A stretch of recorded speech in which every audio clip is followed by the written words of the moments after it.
Now, we've talked about doing password cracking if you've got a list of passwords. What we're going to do now is go about password cracking in a slightly different way.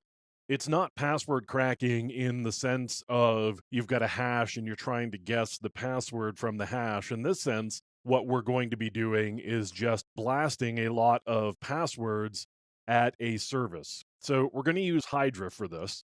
I'm going to say Hydra minus L, and we're going to use MSF admin as the username. I happen to know that's the username that works. We're going to use a password file. So we're going to say uppercase P. We're going to use rocku.txt as our password file. Now, here, what we're going to do is we're going to specify the service that we are going to try to get in with. And you can see the supported services listed right here. In our case, we're going to try to use SSH, and we're going to target 192.168.86.68. If there were a port that were used that was different than the standard, in this case, the standard is 22, then you would specify the port in this way. So let's say somebody was using 2222 as their SSH port. You could say 2222 here is going to be the port. Now, the reason this is called Hydra, by the way, is it goes back to mythology. Hydra was a multi headed beast. This is multi headed in the sense that it can spawn multiple threads at the same time.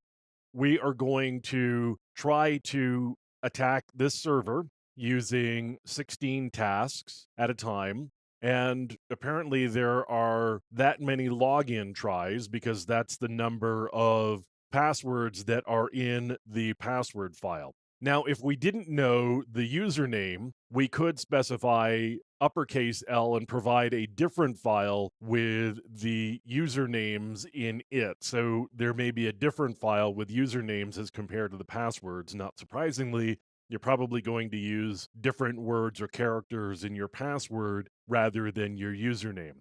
Hydra is one way of doing brute force attacks on services in order to try to get into them. Now, one of the challenges with doing this is that it's very noisy because this is going really fast. And you can see here, for example, it says almost 4,300 tries per minute. That's a lot of attempts going, and it's going to generate a lot of traffic to the host that you are going after, which could end up with alerts and so forth. So be very careful about using tools like Hydra if you're trying to brute force the password.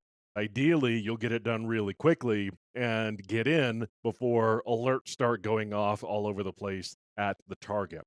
You can use a tool like Hydra to do some password cracking, and there are other tools that will do that. We'll take a look at another tool that will get you in doing the same sort of thing, and we'll do that coming up.